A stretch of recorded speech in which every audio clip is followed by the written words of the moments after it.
Aditya and you are watching German class. Welcome back to the new session, new video. आज हम video में बात करेंगे B1 examination की। B1 जर्मन का गोएथे एग्जामिनेशन, कैसे आप उसमें अच्छा स्कोर कर सकते हो। एग्जाम का फॉर्मेट देखेंगे, कौन कौन से टाइल होते हैं और उस टाइल का पासिंग क्राइटेरिया क्या है और कैसे आप उसको अच्छे से पास कर सकते हो। ठीक है, टेल्क के बारे में मैंने काफ़ी वीडियोस बनाई है। अगर आपको टेल्क एग्जाम के बारे में देखना है तो नीचे डिस्क्रिप्शन में लिंक है, टेल्क वीडियोस को जाके देखो B1 और B2 की। और आज हम बात करेंगे गोएथे B1 लेवल का एग्जाम, उसका पैटर्न और किस तरह से आप अच्छे से तैयारी कर सकते हो। डिटेल वीडियो थोड़ा लंबा है लेकिन देखना पूरा वीडियो एंड तक, काफ़ी अंडरस्टैंडिंग होगी, काफ़ी सारे कॉन्सेप्ट आपके क्लियर हो जाएंगे। ठीक है, तो सबसे पहले हम गोएथे एग्जाम की बात करते हैं कि इसमें जो टाइल होते हैं, ये इसमें देख रहे हो आप 4 टाइल्स होते हैं और चारों ही टाइलों में आपको अलग अलग सेपरेटली आपको 60% मार्क्स चाहिए। मिनिमम आपको 60% मार्क्स चाहिए। लेजन में अलग चाहिए, ह्यूरन में अलग, शाइवन अलग, एक्सप्रेशन अलग। मतलब आपको इंडिविजुअली पास होना बहुत जरूरी है। ये कि एक सबसे बड़ा डिफरेंस है टेल्क एग्जाम से। ठीक है, तो पासिंग क्राइटेरिया क्या है, सब में आपको इंडिविजुअली आपको पास होना है। यदि आपका कोई मॉड्यूल रह गया, किसी मॉड्यूल में आप पास नहीं हो पाए, सपोज आप ह्यूरन में आप पास नहीं कर पाए, बाकी 3 में आप पास हो, तो आप सिर्फ ह्यूरन का मॉड्यूल ही रिपीट करोगे। ह्यूरन ही आपको रिपीट करना पड़ेगा, बाकी नहीं करने। यदि आपका शाइवन रह गया है तो आप सिर्फ शाइवन को ही रिपीट करोगे, बाकी नहीं करोगे। मतलब कि जो मॉड्यूल में आप रह जाते हो उसी को रिपीट करना है। सपोज आपने पहले 2 मॉड्यूल दिए, ठीक है, लेजन और एक्सप्रेशन आपका पास हो गया, ठीक है, उसके बाद आपने 2 मॉड्यूल दिए, उसमें फिर आपके दोनों पास हो गए। आप टाइल वाइज बोलते हैं इसको, टाइल वाइज मतलब 2-2 करके भी आप पेपर दे सकते हो। पहले कोई भी 2 मॉड्यूल दे दो जिसका भी रजिस्ट्रेशन अवेलेबल हो, जिसकी भी आपको डेट्स मिल रही हो, और आप उन 2 मॉड्यूल के बाद, ठीक है, रिमेनिंग 2 मॉड्यूल देके फिर आप चारों मॉड्यूल का एक कंबाइंड सर्टिफिकेट भी ले सकते हो। ठीक है, तो 2 मॉड्यूल आपने अभी दिए, 2 मॉड्यूल आपने 1 महीने बाद दिए, उसके बाद आपके चारों मॉड्यूल पास हो गए, तो आप चारों का कलेक्टिव सर्टिफिकेट मिल जाएगा आपको। ठीक है, अपना एडमिट कार्ड, अपना roll number, date of birth बता दोगे तो आपको जो भी उसका रूल होगा उसके अकॉर्डिंग आपको इशू कर दिया जाएगा। और नहीं तो आप ये दोनों सर्टिफिकेट भी लगाओगे तो ये भी वैलिड होते हैं, ये भी आप दिखा सकते हो कि आप पास हो, सर्टिफाइड हो आप यूरोपियन फ्रेमवर्क के अकॉर्डिंग। मतलब जो भी हमारा यूरोपियन करिकुलम है उसके अकॉर्डिंग आपने गोएथे एग्जाम को पास किया है। इंटरनेशनल एग्जाम है, एक्सेप्टेंस इसकी वर्ल्ड वाइड, जर्मनी में, जर्मन स्पीकिंग कंट्रीज में, यूरोप में, कहीं भी चले जाओ आपका सर्टिफिकेट वैलिड रहता है। ठीक है, तो आपको चारों मॉड्यूल पास करने, मिनिमम 60% मार्क्स आपको लाने होते हैं। अब इन चारों मॉड्यूल में देखें तो हम लेजन में हमको देखते हैं, लेजन में हमें क्या देखें, यहाँ पे 65 मिनट्स का टाइम होता है आपको लेजन पास करने के लिए। कितना?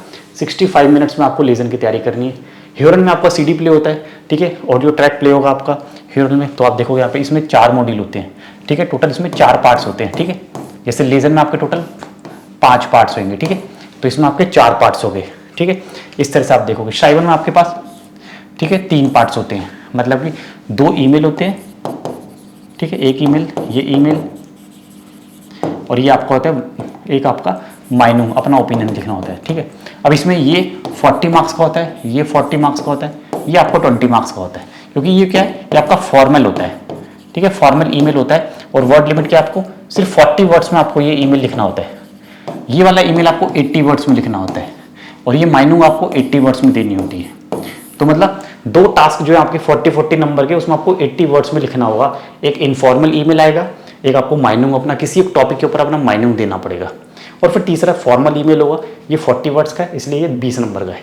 तो 3 पार्ट्स होते हैं, तीनों मिला के आपके हो गए 100 नंबर। ठीक है, 100 मार्क्स हो गए। और ये आपको मिलेगा लिखने के लिए 60 मिनट्स, आपको 60 मिनट के अंदर अपना ये पूरा शाइवन कंप्लीट करना पड़ेगा। फिर आपका आता है स्पीकिंग का। स्पीकिंग में देखें हम तो स्पीकिंग में भी आपके अलग अलग पार्ट्स होते हैं। स्पीकिंग ब्रॉडली क्या, 3 पार्ट्स होंगे। स्पीकिंग ब्रॉडली आपके एक तो सबसे पहले आपको गेमाइंजम होता है। ठीक है, गेमाइंजम मतलब कि आप एक पार्टनर के साथ बात करोगे, कॉन्वर्सेशन करोगे। दूसरे में आपको प्रेजेंटेशन देनी होती है, ठीक है, और थर्ड पार्ट में आपको क्वेश्चन आंसर पार्टनर से पूछने होते हैं। अब इसमें क्या है, गेमाइंजम में 2 पार्टनर है, A और B। ठीक है, दोनों को ही 3-3 मिनट तक बोलना पड़ता है, 3-3 मिनट तक आपको कॉन्वर्सेशन करनी है और लास्ट में एक कंक्लूजन पे पहुंचना है। सपोज आप पार्टी ऑर्गेनाइज कर रहे हो अपने फ्रेंड के साथ, तो कुछ वो पूछेगा आपसे सवाल, कुछ आप पूछोगे, तो दोनों को 3-3 मिनट बोलना, लगभग 6 मिनट तक आपका ये चलता है।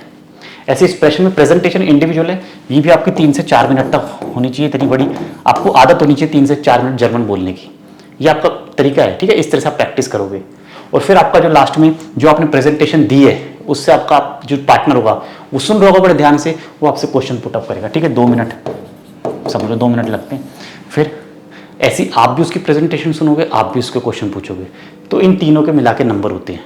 ठीक है, तो ये हो गया एक्सप्रेशन। टोटल एग्जाम एक्सप्रेशन की बात करो तो फिर 15 मिनट का पूरा लगता है। इसमें आपको 10 से 15 मिनट और मिलेंगे तैयारी करने के, मतलब आपको रूम में, वेटिंग रूम में बैठा देंगे, एक आप रफ शीट मांग सकते हो और पेपर पे आपने कुछ पॉइंट्स लिख सकते हो। ये पॉइंट्स मैंने आपको पहले टेलक में भी बताया कि हमेशा मेन पॉइंट्स हैं, मेन पॉइंट्स से आपको लिखने हैं। ठीक है, जैसे मेन पॉइंट्स आपको याद आ रहे तो आप यहाँ पे स्टिच पुंक्टे बोलते हैं, स्टिच पुंक्टे बना लो। No full sentence, full sentence अगर आप लिखोगे और आप उसको देख कर पढ़ोगे, फुल सेंटेंस लिखो और देख के पढ़ा तो आप नेगेटिव मार्किंग, आपको मार्क्स नहीं मिलेंगे और हो सकता है कि आप फेल भी हो जाओ एग्जाम में। तो कभी भी जो आपको रफ शीट मिलती है उसमें सिर्फ आपको पॉइंटर्स लिखने हैं, स्टिच पुंक्टे बोलते हैं, वो आपको लिखने हैं। फुल सेंटेंसेस देख के आप रीड कर रहे हो, पूरा पढ़ रहे हो, वो तो रीडिंग हो जाएगी, वो आपका स्पीकिंग है ही नहीं, वो आपका ओरल एग्जाम ही नहीं है।